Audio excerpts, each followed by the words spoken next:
If an examiner sat next to you right now, would you pass? Let's make that a yes.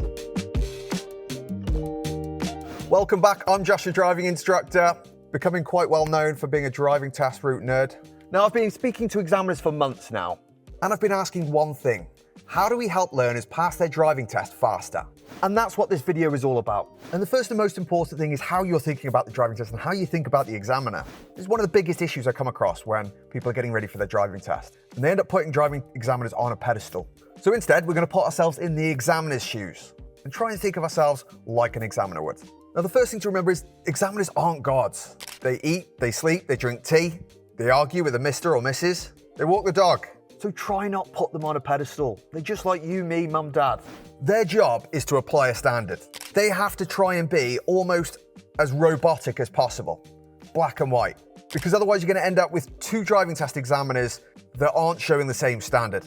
And then that wouldn't be fair. You'd end up with people unhappy with one person passing and one person failing for the same thing. So that's what they're trying to avoid. But I think sometimes that comes across quite robotic, which is not nice when you're feeling under pressure on something that you really want to do and you've got this person next to you that's acting a bit like a robot.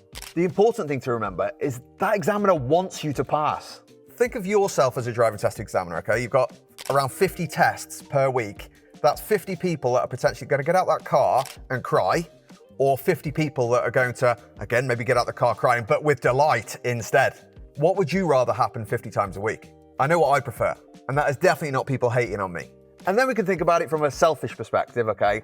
Every time I failed someone on a driving test, when I go back inside, that takes me 15, 20 minutes of paperwork to fill in. But when anyone passes on the driving test, that's around 1 to 2 minutes of paperwork to fill in. That's another 13 minutes of watching the boxing and drinking tea. I know which I prefer. So when you pass your driving test, you're actually making that examiner's life much easier.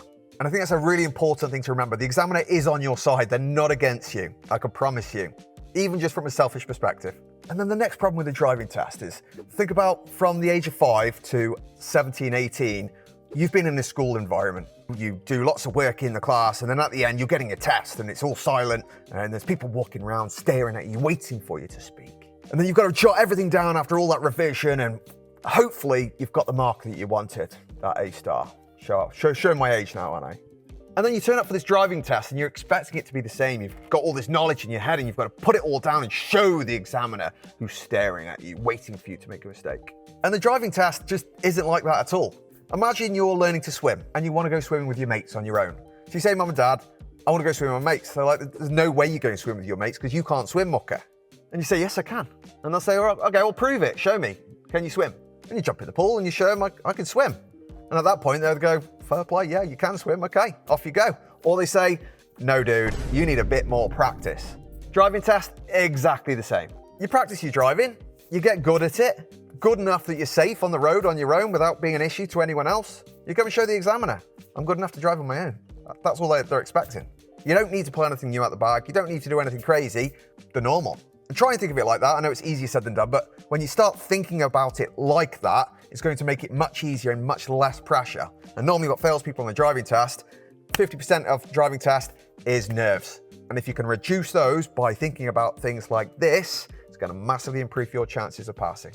And then the biggest thing I find myself repeating, again, teaching Ellie just before a driving test the other day, and all I found myself repeating to Ellie throughout the whole 2 hours was, drive normal, stop driving like a learner. Why are you being super cautious? And that links back to the whole trying to reinvent the wheel. You don't need to reinvent the wheel. Drive like Bob behind us and Sally in front of us. Just normal. Stay within your speed limits. Stay sensible.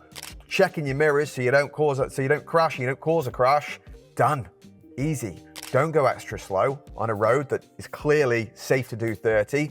Don't go 40 miles per hour on the 60 road that's clearly safe to do 60, or you're just going to be a big pain in the backside for everyone else. And that's not the aim of the game.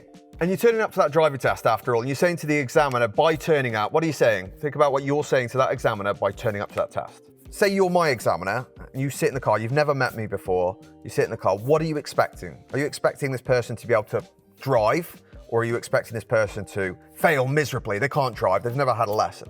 Hopefully, you're expecting them to be able to drive. They should be competent on the road. So they're already expecting you to be able to pass. They've got your certificate in the bag. They're ready. You've got full marks.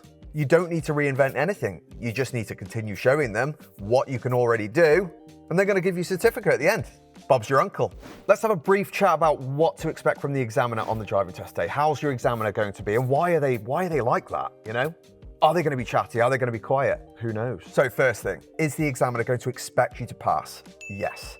They expect you to be able to pass your driving test. You've got in the car, booked that, spent that money to say, I'm ready for my driving test. Now, although all driving test examiners try and stick to a standard, okay? They have this set of rules that they have to stick by. So they're going to have a set number of things that they're going to say throughout the test, from the beginning to the end. But in between that, they're going to try and be human as well. Now, saying that, everyone was still people and everyone is different. Some examiners are going to be extra chatty. Some examiners are going to be really quiet. The same as some students are going to want to be chatty and some students are going to be really quiet. It's also going to depend on which test of the day it is. You know, they do between 6 and 8 tests per day. Can you imagine dealing with 8 people per day?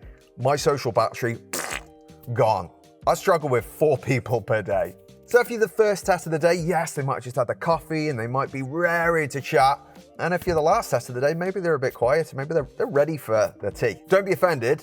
Don't take it personally. You've got one job. Drive normally for 35 minutes. That's it. And as I said, small talk is optional. The examiner is going to ask you some simple questions throughout. So the standard question is, what would you be doing today if you weren't doing this? You can either give them a nice simple one-word answer, close the conversation, focus on what you're doing, or you can open the conversation. I'd normally be working, I work at so-and-so, so-and-so. Do you enjoy your job? And go from there.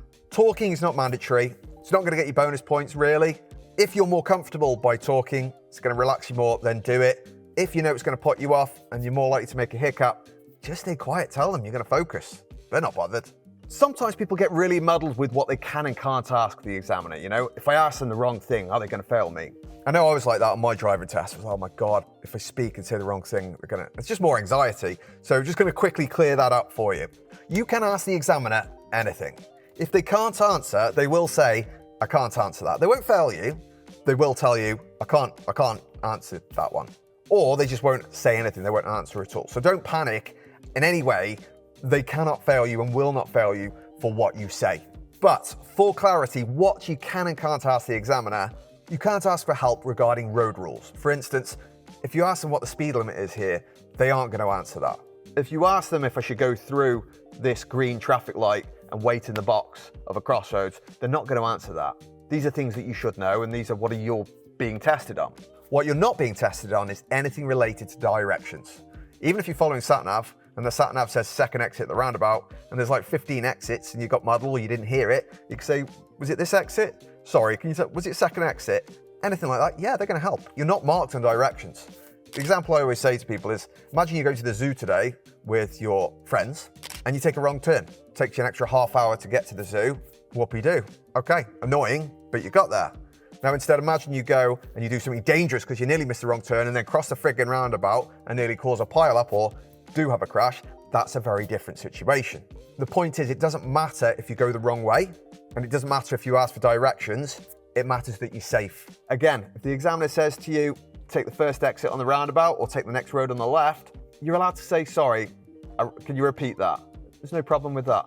In fact, they prefer that than to you missing the exit. However, if you do miss the exit, it's also absolutely fine because you're not marked on directions. What you might get if you miss the exit is the examiner might sigh or be like, you've just missed the exit. And they might say it like that, you've just missed the exit because you made the job harder. You know, if you're following sat-nav for 20 minutes and you've missed it, now they're gonna have to redirect. And it's just like, oh God. But they won't mark you down on it. They can't mark you down on anything unless there's a button on the tablet. And there is no button for miss the direction. No one's ever failed a driving test for going the wrong way. So don't stress it. And the final big issue with the driving test is anxiety. You know, it's driving test nerves. Not gonna go too deep into it, but I use box breathing a hell of a lot for everything. Too happy, too sad, too angry, too anything, box breathing. 4 seconds in, 4 seconds hold, 4 seconds out, 4 seconds hold. Repeat 3 or 4 times, focusing on the counting. It's gonna calm you right down. Calm the body down, calm the mind down. The body can't calm down if the mind's racing and going nuts. how in God's name are you going to get rid of that adrenaline if your mind's not calm? The only way to calm the mind is something like box breathing or some other techniques. There's loads of techniques. You've got to find out what works for you. Highly recommend, if you do feel like that sometimes and you know you're likely to feel like that in the driving test, then you need to focus on one of those, which you can do while on the driving test. And then you've got some basic things that are going to help on your test day, like test day hygiene, the main tick boxes that you should be prepared for on your driving test day. And the first one is to make sure you get a good night's sleep. I know it sounds like, oh, great, Josh, yeah, good tip.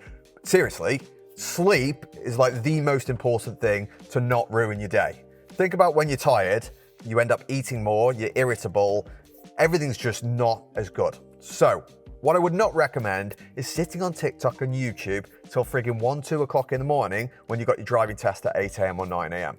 That's a really bad idea. That's a good way to get yourself all hyped up and not sleep a wink. 6, 7, 8 p.m, knock all the screens on the head, just chill, try and watch something else, take your mind off the driving test. Ramming in 15 mock tests the night before is not going to be a good idea. On the morning of your driving test, do your normal stuff. If you normally have a coffee, have a coffee. If you normally have breakfast, have breakfast. Do whatever you normally do. Keep it routine, keep it normal. Don't ram 2 or 3 energy drinks down you if you don't normally do that. In fact, just don't ever do that anyway. That's a freaking terrible idea. They're the worst thing you can have. Anyway, but no, you don't want extra caffeine. You don't want anything too much going on. You're going to be, if anything, on top performance anyway. You don't need an extra boost. That's not going to help. It's just going to make you severely anxious. Get to the test center around 10 minutes before. Don't want to get much more than 10 minutes because you're going to upset other people's driving tests, which would suck if it was you. And don't want to be any later than that because, again, you're going to start feeling anxious and start getting yourself feeling rubbish and panicky. So yeah, 10 minutes before is a sweet spot. Make sure you reverse into the parking bay. There's always a toilet in the driving test center, so don't panic about that. And this sounds obvious, dress comfortably, but dress on the smart side of comfortable. Imagine you're going out with your mates for a drink, something like that. Why do you dress nicely? Because it makes you feel good, makes you feel like, yeah, I look good, I feel good. Now, don't get me wrong, if you dress in trackies or your paint clothes or your farmer clothes and you drive perfectly, it's not going to make any difference at all. But you're going to feel better if you're dressed comfortably, and on the smart side of things, you're going to feel more confident, you're going to feel ready to go. You're basically trying to do everything and anything to set yourself up for success. And all these little things will add up. And that is everything, boys and girls, ladies and gents. Thank you very much. Have a look at the checklist. If this is helping, by the way, have a look at my online driving course, joshyourdrivinginstructor.com. Everything in one package, everything you need to pass your driving test, all for the price of less than one driving lesson. Cheap and cheerful, definitely going to help. If you like the video, don't forget to subscribe. There's only about 20% of people that are actually subscribed to the channel. So click the button, really helps. Good luck on your driving test. Let us know how you do in the comments below. I'd love to hear, and so would everyone else. And I'll see you all soon. Cool.